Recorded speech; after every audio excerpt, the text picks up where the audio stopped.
Yeah, I would like to use this space. Thank you.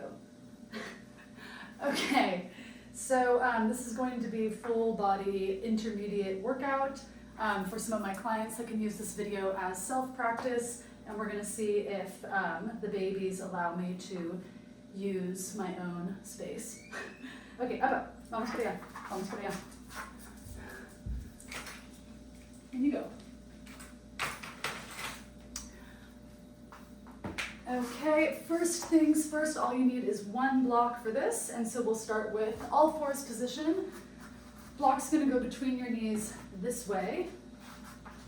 And then here we go. Hands about underneath your shoulders, and then feet slightly wider than your knees, and we just press back. Rock forward, squeezing the block a bit extra. Rock back and forward.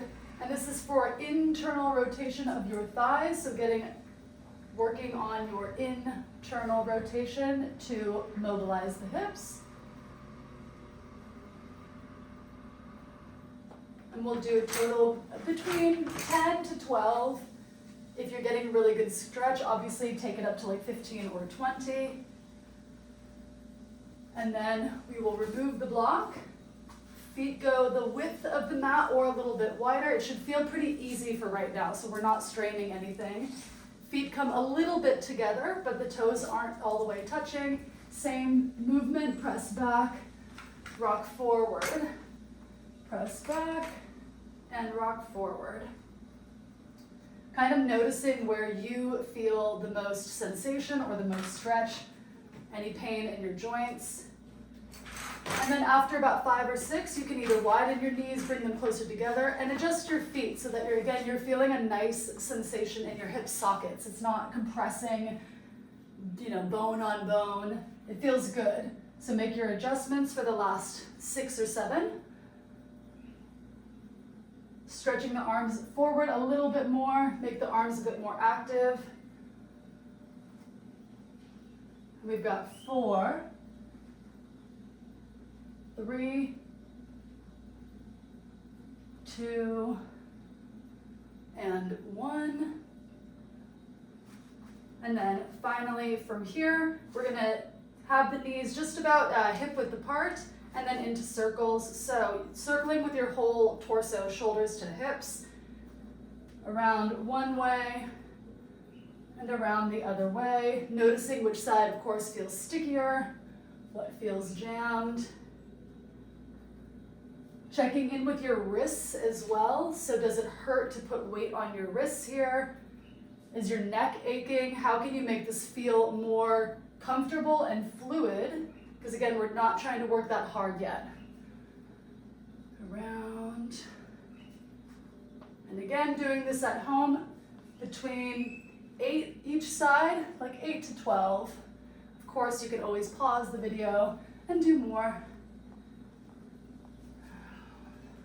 We'll do last 3 each way.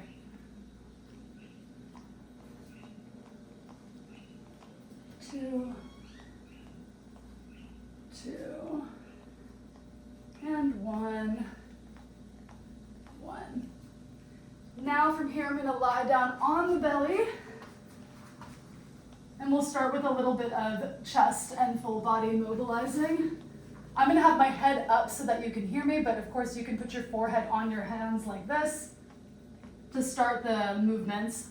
So first we're going to just reach one foot up and over a little bit, and then same thing on the other side. I'm bending my knee, reaching my foot kind of towards my opposite elbow. If my head was down on my hands, it would look like this.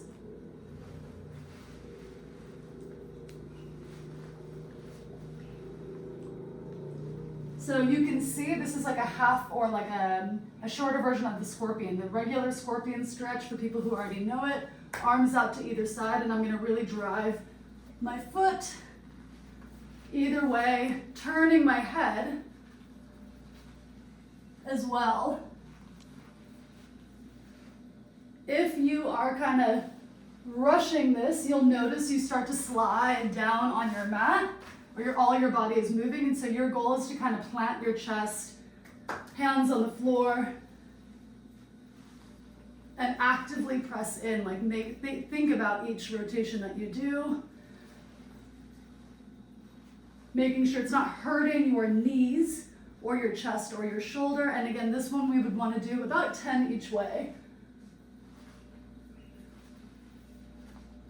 So we'll keep going. You can choose your version. Hands can also be like this, in sort of a rectangle shape. That's going to actually feel a bit more intense for some people.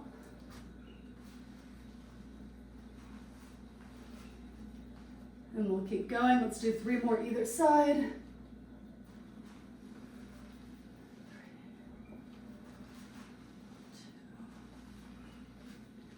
2, and last one each way.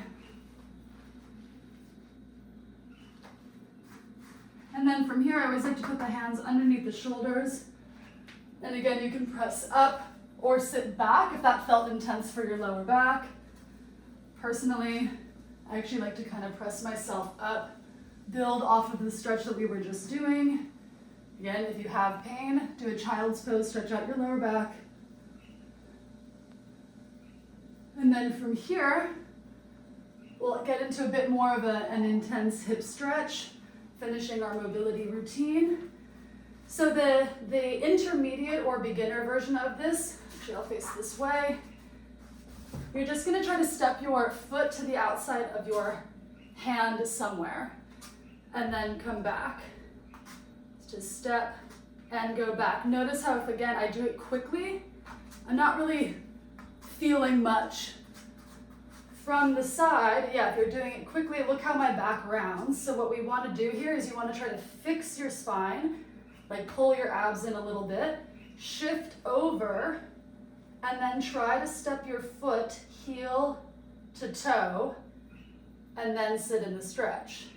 As I come back, it's just as slow. I pick it up and put it back down. Same thing, other side. I control my spine, and I step heel to toe. Do a diagonal. That's what's making it difficult, is that I'm keeping my upper body and my spine as still as I can. And I'm trying not to tilt one way or the other. If that doesn't feel possible right now, or one side feels extra tight, you can also do the same exact movement, but just step further out. Try to put your heel down, then the toe. Step heel to toe. So there's, again, control coming through the whole leg and the hip. And we're noticing where we feel stuck. The more advanced version, of course, would be in a full plank position. Again, heel to toe, and then stepping back. In some ways, this is actually kind of easier, depending on your mobility. In other ways, it's harder. It's harder for the shoulders, obviously. Again, about 10 to 20, depending on your mobility. Choosing your setup.